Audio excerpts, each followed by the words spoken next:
Security has been tight in Yamhill County during the visit of one of President Trump's cabinet members. Education Secretary Betsy DeVos just finished meeting with teachers and visiting classrooms at McMinnville High School. We have live team coverage on the secretary's visit and some of the protests that happened. We want to begin with Lisa Balick, who's live with the latest. Lisa?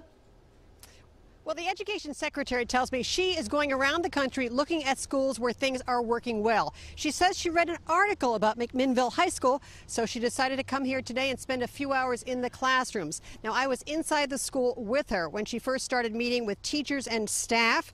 Now, she was learning more about teaching practices, how they're focusing on critical thinking, people management, creativity skills. She then sat in on several classes, AP History, AP English, and she listened rather than spoke during the student discussions. DeVos answered a couple of media questions afterward. She says she still supports educational vouchers and charter schools, even after visiting this high-performing public school. I asked her more about this. The concern, though, is that dollars would be taken away from schools like this if dollars are given to charter schools and alternative schools. What do you tell the people that work here?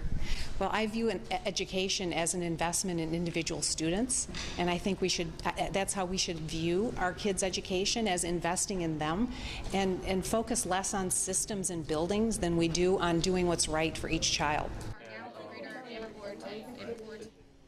She also says she wants to give parents more choices to find a school that fits and works for their children. Now, DeVos is over at Evergreen Aviation right now. That's a satellite campus for math and science for the kids here at McMinnville. School's out, but there will be several kids who are presenting projects. We're not allowed in on that portion, but she will also be having dinner with some community members as well as people from the school, discussing more about what's working well before she heads out to California tonight. Live in McMinnville, Lisa Balick, KOIN 6 News. Thanks, Lisa. And the Secretary of Education also drew some protesters and some supporters to the high school. Our Eileen Park has been with both sides all afternoon and joins us now with what happened.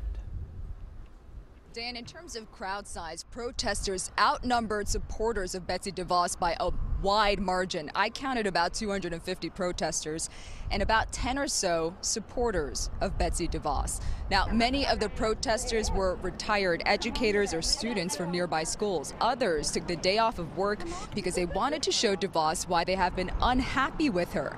Some of the most common complaints I heard today involved her support for school choice or rolling back Obama-era policies on sexual assault investigations on college campuses. They are also worried that public schools will lose funding under her tenure. She was put into that position without any background or understanding of what the needs are in the public education system. I don't believe she believes in public education, so her goal is to convert us to a corporate system, vouchers and big money. What's horrible about school choice and vouchers to be able to take your kids or let them go where it's gonna, fit their needs best and where they're going to, get educated the way that they should be. Now, supporters of DeVos say the education system right now is broken, and they believe the country needs a secretary like DeVos to disrupt the system.